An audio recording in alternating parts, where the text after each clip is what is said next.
Want to know how to set the roles that you are opening so that in the future you get to be applied or invited for job applications easily? Well, no worries.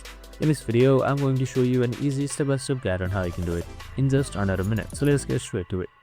Now, first things first, you can just simply head towards wellfound.com on your website. So we have created various videos of wellfound.com on our profile as well, so make sure to watch it.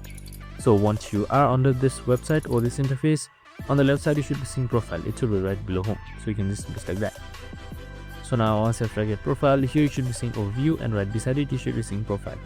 And now on generate profile, you can just simply scroll down a little bit, and here you should be seeing your primary role, and right below it you should be seeing open to the following roles. So you can just simply select your role right here. So you can just simply decide what role you are mostly open to. So you can just simply search for it and then select a role, and you can also select multiple roles just like this right here. And that's it. I hope this video helped. Your settings should be automatically saved. Make sure to like, subscribe, and tune in with us for more of these videos. See you in the next one.